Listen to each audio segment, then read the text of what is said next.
औज़ुबिल्लाहि मिनश्शैतानिर्रजीम बिस्मिल्लाहिर्रहमानिर्रहीम। Programmer foundation school computer studies for class 6 online class के हवाले से ये हमारी नई वीडियो स्क्रीन के ऊपर अपलोड हो रही है। इसमें हमने चैप्टर नंबर 8 डिस्कस करना है, इंट्रोडक्शन टू फ्लैश CS3। बच्चों, सबसे पहले तो हमें ये पता होना चाहिए कि हमारा फ्लैश जो है ये सबसे पहले किस कंपनी ने बनाया था। ये माइक्रोमीडिया की प्रोडक्ट है। इसके बाद ये ट्रांसफ़र हुई एडोब फ़ोटोशॉप वालों के पास से, एडोब कंपनी के पास गई और फिर उन्होंने इसका CS1, 2, 3 और इसके आगे मुख्तलिफ़ किस्म के वर्जन्स जो हैं वो लॉन्च करे हुए हैं। आपकी बुक के अंदर इसके अंदर डिटेल दी हुई है, डिड यू नो के अंदर। आप ये पैराग्राफ पढ़कर आप और मज़ीद मालूमात हासिल कर सकते हैं। फ्लैश बुनियादी तौर पर एक एनिमेशन और ड्राइंग सॉफ्टवेयर है। इसमें सबसे पहले ड्राइंग सीखी जाती है, ड्राइंग बनाना आपको आना चाहिए। इसके बाद फिर आप मूवीज़ वगैरह के ऊपर वर्किंग परफॉर्म करते हैं। आपका चैप्टर नंबर 8 जो है वो बुनियादी तौर पर आपको ड्राइंग वगैरह बनाने के लिए दिया गया है कि ड्राइंग बनती किस तरीके से, और इसके अंदर जो आपके जो मुख्तलिफ़ किस्म के जो टूल्स हैं, मुख्तलिफ़ किस्म के जो मेन्यूज़ हैं और जो मुख्तलिफ़ किस्म की जो चीज़ें हैं वो किस तरीके से वर्किंग परफॉर्म कर रही हैं। इसमें सबसे पहले आपको बताया गया, इसका इंट्रोडक्शन दिया गया। इंट्रोडक्शन सही है। इसमें flash is a software package, ये बता दिया, लैंग्वेज नहीं है, ये पैकेज है। That use for creating interactive web page, सही है। ये वेब पेज बनाने के लिए भी इस्तेमाल होता है और वेब पेज की कंपोनेंट्स वगैरह बनाने के लिए भी इस्तेमाल होता है। मिसाल के तौर पर इमेज वगैरह बनाना है, ड्राइंग वगैरह बनाना है तो इसमें आप बना सकते हैं, कोई और अदर सॉफ्टवेयर आपको यूज़ करने की ज़रूरत नहीं है। साउंड वगैरह इसके अंदर अगर आप अपना प्रोवाइड करना चाहते हैं तो रिकॉर्डिंग कर सकते हैं। वीडियो बनाना है, सही है। एनिमेशंस वगैरह मुख्तलिफ़ टाइप्स की अगर आप बनाना चाहते हो तो ये सारे काम करने के लिए आपका फ्लैश जो है बेहतरीन सॉफ्टवेयर है। इसके बाद आपके पास एक हेडिंग है नीचे, इसी के अंदर गेटिंग स्टार्ट विद फ्लैश, सही है। फ्लैश स्टार्ट कैसे करा जाता है, सही है। ये तमाम चीज़ें अब आपको मालूम होनी चाहिए। तो इसमें आपके पास क्या कहते हैं, सबसे पहले आप कहाँ पे जाओगे, सही। You can follow this step to start flash. Flash को आप क्या कहते हैं शुरू करने के लिए, स्टार्ट करने के लिए बिल्कुल वही फॉर्मेट इस्तेमाल करते हैं जिस तरीके से आप Microsoft Word, Excel, PowerPoint सही इस्तेमाल करते हैं। सबसे पहले आप स्टार्ट बटन पर आते हैं। इसके बाद आप क्या कहते हैं ऑल प्रोग्राम के ऑप्शन में जाएंगे। वहाँ पर आपको अब यहाँ पर आपको मिलेगा एडोब प्रीमियम, सही है, डिज़ाइनिंग CS3 इस नाम से मिलेगा। पहले ये आपको मिलेगा माइक्रोमीडिया फ्लैश के नाम से, अगर इसका पुराना वर्जन आप इंस्टॉल करेंगे, सही है। इससे आगे जब आप क्लिक करेंगे तो आपको एडोब फ्लैश CS3 प्रोफेशनल के नाम से इसकी एग्जी फाइल मिलेगी। आपको इसको क्लिक करना है। ये आपको आपके सामने अपना जो स्क्रीन है, सही है, वो ओपन कर देगा। वो डायलॉग बॉक्स आपके सामने ओपन हो जाएगा। टू ओपन स्क्रीन अपीयर, सही है। इसके अंदर आपको 3 चीज़ें दी जाएंगी, सही है। नंबर 1 के ऊपर ओपन रीसेंट आइटम, सही है, जो अभी आपने जिस पर आप वर्किंग कर रहे हो, सही है, उसको ओपन करना है। वो उस कॉलम के अंदर लिखे हुए सारी चीज़ें आएंगी आपकी। इसके बाद क्रिएट न्यू, आप अगर नई फाइल क्रिएट करने जा रहे हो, नई वीडियो आप बनाने जा रहे हो तो आप उसके ऊपर आओगे। इसके बाद तीसरे के ऊपर आपके पास क्रिएट फ्रॉम टेम्पलेट्स वगैरह अगर आप बनाना चाहते हो तो आप उस ऑप्शन को इस्तेमाल करेंगे। जब आप फ्लैश CS3 प्रोफेशनल को आप क्लिक करोगे तो आपके सामने इस तरीके की विंडो आपके सामने ओपन हो जाएगी, सही है। ये अब विंडो आपकी ये इस बुक के अंदर बनी हुई है। ये तीनों कॉलम्स आपके पास बने हुए जो अभी मैंने आपको बताया। Open a recent item, create a new और क्या आपका क्रिएट फ्रॉम टेम्पलेट्स, इसके अंदर कॉलम्स बने हुए हैं। अब आपको जो इसमें सेलेक्ट करना है वो यहाँ से आप सेलेक्ट करके अपनी फ़ाइल को आप लोड कर लोगे। जैसे मिसाल के तौर पर आप क्या कहते हैं फ्लैश फाइल एक्शन स्क्रिप्टिंग 3.0 आप लोड करना चाहते हो तो आप क्या करोगे, आप उसको क्लिक कर दोगे। सही है। इसी तरीके से अगर आप 2.0 के ऊपर वर्किंग परफॉर्म करना चाहते हो तो उस पर आप जाके क्लिक कर दोगे। सही है। अगर आप टेम्पलेट्स वगैरह बनाना चाहते हो तो यहाँ पर मुख्तलिफ टेम्पलेट्स आपको दिए गए हैं, और अगर मज़ीद आप लोड करना चाहते हो इंटरनेट के ज़रिए या आपकी सीडी लगी हुई है मशीन के ऊपर तो मोर के ऑप्शन में आप जाओगे, नीचे मौजूद है मोर का ऑप्शन। सही है। आप वहाँ पर से जाकर आप क्लिक करोगे तो वो ऑप्शन लोड हो जाएंगे और आप वहाँ से आप वर्किंग परफॉर्म कर लोगे। सही है। इसके बाद देखो ऑप्शन आपको एक लाइन दी गई under create new click flash file action script 3.0 flash window appear the main components of which show in. सही है। आपको बता रहे कि इसका जब आप इस ऑप्शन को इस्तेमाल करोगे तो इसकी मेन विंडो जो है जहाँ पर आप जाकर वर्किंग परफॉर्म करते हो, सही है, किसकी, फ्लैश की, वो आपकी ओपन हो जाएगी। अब ज़रा देखते हैं यहाँ स्टूडेंट की वो स्क्रीन क्या है हमारे सामने। ये देखिए स्क्रीन के ऊपर आपकी वो विंडो आ चुकी है। सही है। इसमें देखो कम से कम इसके अंदर 5 इसको क्या कहते हैं हिस्सों के अंदर डिवाइड करा हुआ है। सही है। तो सबसे ऊपर वाला हिस्सा जो है वो 2 हिस्सों के अंदर डिवाइड हुआ हुआ है। उसमें सबसे शुरू के अंदर तो इसके बार्स वगैरह आपको मालूम होनी चाहिए। इसके नीचे जो है इसकी वर्किंग एरिया आ जाता है। सही है। और वो क्या चीज़ है, आपकी टाइमलाइन है। ये टाइमलाइन क्या चीज़ है अभी पढ़ेंगे आगे तो अभी आपकी समझ में ये सारी चीज़ें आ जाएंगी। देखिए इस एरिया में सबसे पहली जो चीज़ आती है वो आती है आपके पास टाइटल बार आता है, इसमें आपके पास नेम ऑफ कंपनी आता है। इसके बाद आपके पास जो चीज़ है वो किस टाइप का सॉफ्टवेयर से, प्रोफेशनल है या और कोई इसी और टाइप है इसकी, वो आएगा आपके पास। और आपकी फ़ाइल का नाम आएगा, अनटाइटल 1 लिखा हुआ आपकी बुक के अंदर भी आ रहा है और मेरी स्लाइड के ऊपर भी आ रहा है। क्यों आ रहा है, इसलिए कि अभी हमने फ़ाइल अभी ओपन करी नहीं है और कोई नाम अभी हमने दिया नहीं है। आप राइट हैंड कॉर्नर के ऊपर देखो माइक्रोसॉफ्ट वर्ड, एक्सेल और पावर पॉइंट की तरह के वो तीनों बटन्स आपके पास आ रहे हैं। मिनिमाइज, मैक्सिमाइज और रिस्टोर और क्लोज करने का बटन आपके पास आ रहा है। सही है। इसके नीचे देखो मेन्यू, माइक्रोसॉफ्ट वर्ड, एक्सेल के अंदर तो ये अब तब्दील हो चुका है मगर इन्होंने अभी भी, सही है, कोई पुराना फॉर्मेट रखा हुआ है। फाइल का मेन्यू रखा हुआ है, एडिट का मेन्यू रखा हुआ है, व्यू, इंसर्ट, मॉडिफाई, टेक्स्ट से command, control, debug, window, help, ये सारी चीज़ें रखी है, मेन्यूज़ हैं। इसके अंदर इस सॉफ्टवेयर्स की कमांड्स वगैरह तमाम रखी हुई हैं जो आपने मुख्तलिफ ड्राइंग्स वगैरह करने में और आपने वीडियोस वगैरह बनाने में इस्तेमाल होती हैं। देखो मैं बार बार कह रहा हूँ ड्राइंग वगैरह बनाने में और वीडियो वगैरह बनाने में, इसलिए कि इसके 2 टाइप्स हैं, 2 मोड्स हैं। सही है। एक पहला पैटर्न क्या है, ड्राइंग बनाना। आपको ड्राइंग बनाना आना चाहिए। जब तक आप ड्राइंग नहीं बनाओगे आप क्या कहते हैं मूवीज़ वगैरह नहीं बना सकते। बात आई समझ में। अब आते हैं इसके नीचे वाले हिस्से के अंदर, यहाँ पर आपको टाइमलाइन दे रहा है। सही है। टाइमलाइन की मदद से आप मुख्तलिफ सीन को जो है ना परफॉर्म करवाते हो वीडियो के अंदर। यहाँ पर आपकी जो ये पहला सीन है, first scene, second scene, third scene, fourth scene, कितने कितने टाइम्स के ऊपर वर्किंग परफॉर्म करें। फिर इस टाइमलाइन को फ्रेम के अंदर उन्होंने डिवाइड करा हुआ है। सही है कि एक क्या कहते हैं मूवी कितने फ्रेम के ऊपर आपने बनाई हुई है। अभी आगे आप चलोगे तो अभी आपको क्या कहते हैं टाइमलाइन भी और बेहतर तरीके से समझ में आ जाएगी और फ्रेम भी आपको समझ में आ जाएगा। इसलिए कि हर टाइमलाइन एक क्या कहते हैं स्लाइड को या एक क्या कहते हैं आप लेयर्स को क्या कहते हैं फॉलो करती है।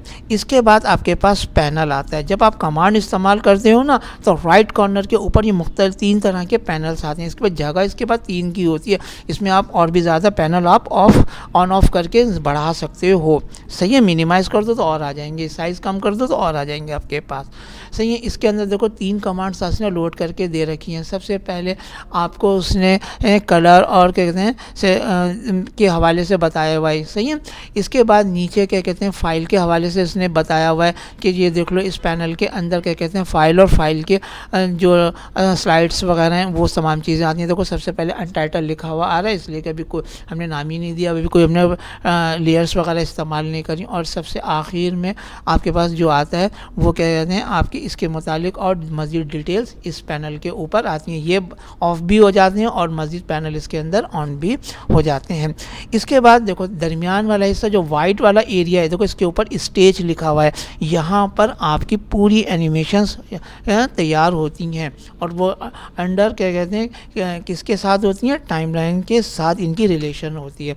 और इसके बाद आखिर में देखो लेफ्ट हैंड साइड के ऊपर टूल पैनल आ रहा है, सही है, ये ड्राइंग टूल से आ रहे हैं आपके सामने, ये भी कई हिस्सों के अंदर डिवाइड हुए में आपको सही नज़र आ रहे होंगे। सही, अभी चलते हैं आगे तो ये हमें ये सारी डिवीज़न हमें मिलेंगी। यहाँ पर आपको लेज़ो टूल भी मिलेगा, आपको टेक्स्ट टूल भी मिलेगा, लाइन भी मिलेगा, आपको पेंसिल टूल भी मिलेगा, पेन बकेट टूल भी आपको मिलेगा, जूम करने के भी आपको टूल्स मिलेंगे। सही है, ये सारी चीज़ें आपको इस टूल पैनल के ऊपर मिलेंगी। सही है, अब चलते हैं अपने अगली स्लाइड्स के ऊपर, देखते हैं हमारे लिए अगली स्लाइड्स के ऊपर क्या चीज़ मौजूद है।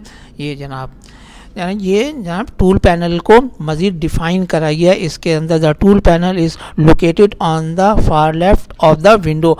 सही है, लेफ्ट हैंड साइड के ऊपर यह टूल पैनल आपका लोड होता है। आप इसको चेंज कर सकते हो, ज़रूरी नहीं है कि लेफ्ट हैंड साइड ही के ऊपर, मगर बाय डिफ़ॉल्ट ये लोड होकर यहीं पर आता है।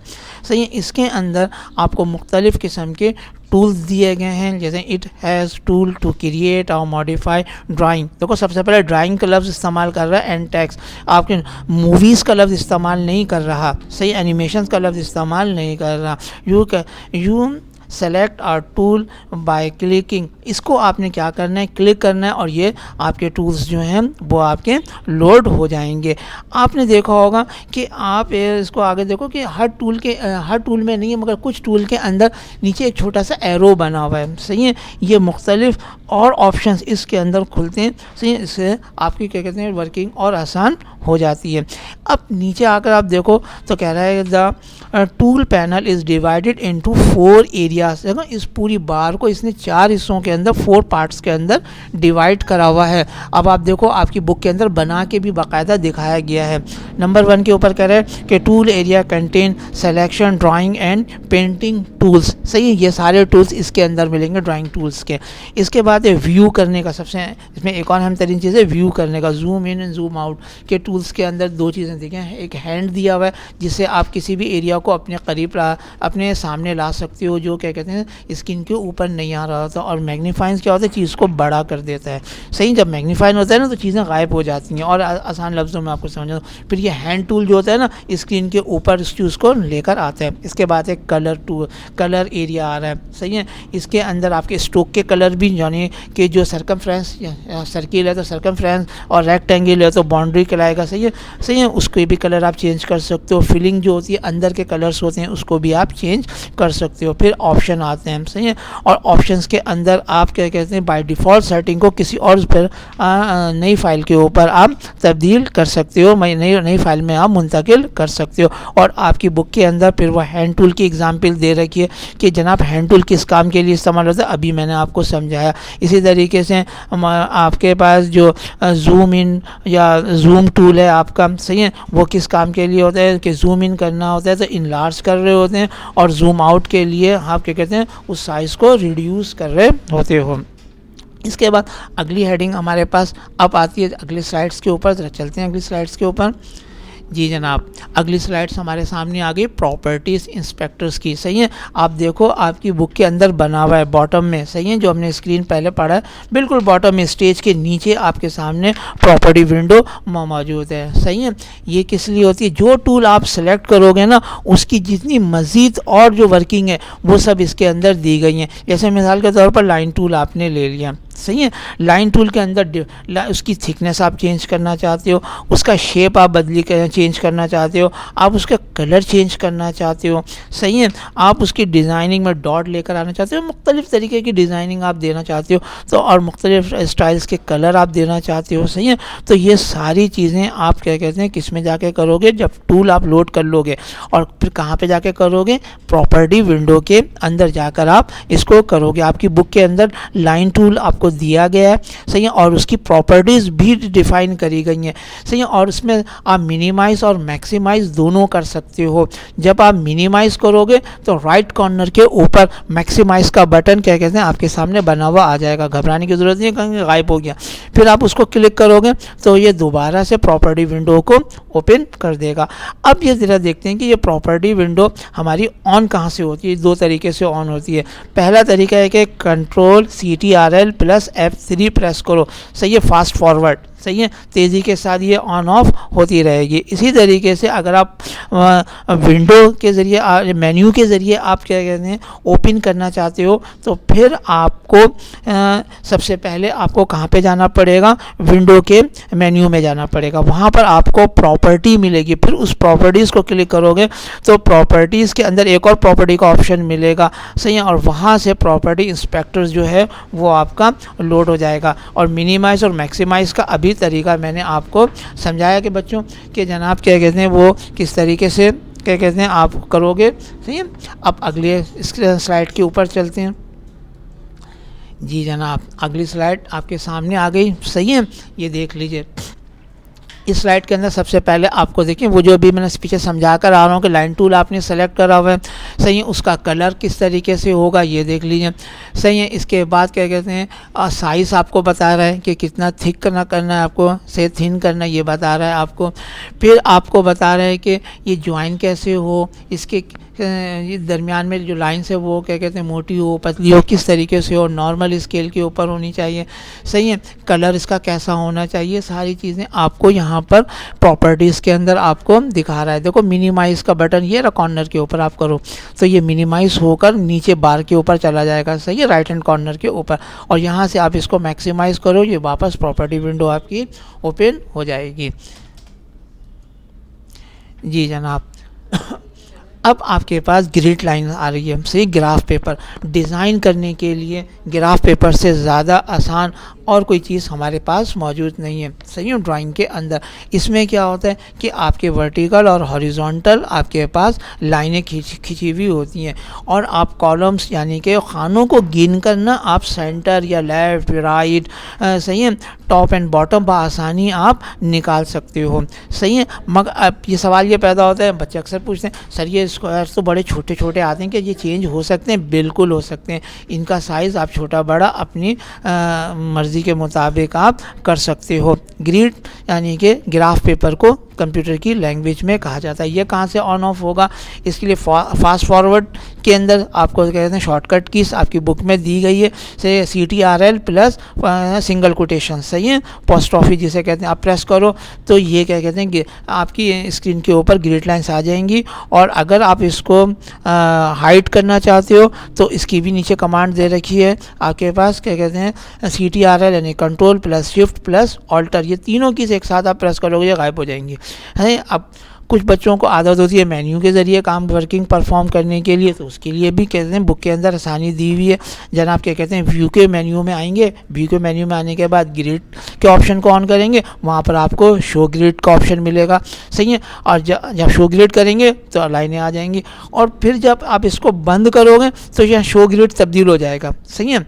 तो इसी जगह पर आप आओगे शो ग्रिड आपका तब्दील हो जाएगा, सही है। क्लैप्स के क्या कहते हैं उन्वान से आ सकता है, हाइट के उन्वान से आ सकता है, उससे आप इसको जो आपकी ग्रिड लाइंस हैं या आपका जो ग्राफ पेपर आया हुआ है आप उसको हटा सकते हो। इसके बाद है रूलर, सही है, बहुत अहम चीज़ है। रूलर क्यों इस्तेमाल करा जाता है? जी जनाब, मार्जिन्स के लिए इस्तेमाल करा जाता है ना कॉपी के ऊपर, सही है। बिल्कुल इसी तरीके से आपका जनाब क्या कहते हैं कंप्यूटर के अंदर भी रूलर इस्तेमाल होता है। माइक्रोसॉफ्ट वर्ड में भी आपने पढ़ा है, एक्सेल में भी आपने देखा हुआ है, सही है, पावर, सही है, ये सारी चीज़ों में जहाँ पर आपकी राइटिंग का काम होता है रूलर आपको ज़रूर मिलेगा, सही है। ये रूलर जो है कह रहा है कि the flash window can display ruler on the top and left, सही है, शुरू में मिलेगा, बिल्कुल टॉप के ऊपर मिलेगा और लेफ्ट हैंड साइड के ऊपर ये रूलर मिलेगा। माइक्रोसॉफ्ट वर्ड से ट्रांसफ़र हुआ है टू शो एंड हाइड, यानी कि ये दिखाया भी जा सकता है और ये ऑफ भी हो सकता है, सही। मेन्यू में कहाँ पर ये मिलेगा? व्यू के मेन्यू के अंदर रूलर का ऑप्शन आपको मिलेगा, सही है। आप वहाँ से इसको ऑन भी कर सकते हैं और आप इसको ऑफ भी कर सकते हैं, सही है। जो रूलर की जो सेटिंग है बेटा क्या कहते हैं किसके ऊपर हुई हुई है? बाय डिफ़ॉल्ट पिक्सल के ऊपर हुई हुई है, इसलिए कि वीडियो जो बनती है ना या आपकी जो ड्राइंग वगैरह जो बनती है वो कंप्यूटर के ऊपर ज़्यादातर पिक्सल के ऊपर बनाई जाती है, सही है। ये आप क्या कहते हैं, इसको चेंज कर सकते हो, इंच में भी चेंज कर सकते हो, डेसिमल इंच में भी, पॉइंट्स में भी, सेंटीमीटर में भी और मिलीमीटर में भी आप इसको चेंज कर सकते हो। ये सब पॉसिबल है इसके अंदर। ये नहीं कह सकते कि ये चेंज नहीं है, सिर्फ पिक्सल में ही वर्किंग होगी, बाकी और किसी यूनिट के अंदर नहीं होगी। नहीं जनाब, बिल्कुल सब जगह होगी। इसके बाद अब यहाँ पर आकर कह रहा है कि नई हेडिंग में कह रहा है create a new flash document. जनाब नया डॉक्यूमेंट्स आपने ओपन करना है, फास्ट फॉरवर्ड में कंट्रोल एन, सही है। ये पीछे से चला आ रहा है बार बार, माइक्रोसॉफ्ट वर्ड में भी ये आ रहा है, एक्सेल में भी आ रहा है, पावर पॉइंट में भी आ रहा है, सही है। इसे आप ओपन कर सकते हैं। एक नई चीज़ इसमें इंट्रोड्यूस कराई जा रही है, प्रोजेक्ट, सही है। पूरा प्रोजेक्ट अगर आपको ओपन करना है अपना, उसमें वर्किंग करनी है, तो आप क्या कहते हैं Ctrl+J प्रेस करोगे तो वर्किंग आपकी हो जाएगी। इसी तरीके से आप कहाँ पे जाओगे, मेन्यू के ज़रिए अगर आप वर्किंग नया डॉक्यूमेंट ओपन करना तो वही माइक्रोसॉफ्ट वर्ड वाला तरीका, फाइल के अंदर आप न्यू जाओगे, न्यू के अंदर न्यू डॉक्यूमेंट आपको मिलेगा, सही है। और आपके सामने विंडो आ जाएगी। यहाँ पर से आपके सामने जर्नल के अंदर फ्लैश फाइल एक्शन स्क्रिप्ट 3.0 में आप ओपन करना चाहते हो, 2 में ओपन करना चाहते हो, फ्लैश फाइल मोबाइल पे वर्किंग कराना वाली जो मोबाइल पर वर्किंग करे उसके ऊपर आप लेके जाना चाहते हो, या आप प्रेजेंटेशन के ऊपर लेके जाना चाहते हो, एप्लीकेशन में लेके जाना, किस तरीके की आप चीज़ बना रहे हो, वो सारी चीज़ें आपके सामने मौजूद हैं। हत्ता कि जावा स्क्रिप्ट तक की चीज़ें मौजूद हैं कि आप इसके अंदर स्क्रिप्टिंग भी कर सकते हो। जावा स्क्रिप्ट के अंदर इसकी स्क्रिप्टिंग लिख सकते हो कि आपका पिंक पेंसर किस तरीके से वर्किंग परफॉर्म करे, सीधा चले कि उल्टा चले, सही है, आगे चले या पीछे चले, ये सारी चीज़ें आप कर सकते हो जावा स्क्रिप्ट के अंदर, सही है। पूरी स्क्रिप्टिंग आपके पास मौजूद है, सही है। आई होप, मुझे उम्मीद है कि बच्चों आज की क्लास आपको समझ में आई होगी। थैंक यू वेरी मच, खुदा हाफिज़, जज़ाकल्लाह। बाकी सारे काम जो हैं वो नेक्स्ट वीडियो में होगा, आपको मिलेंगे।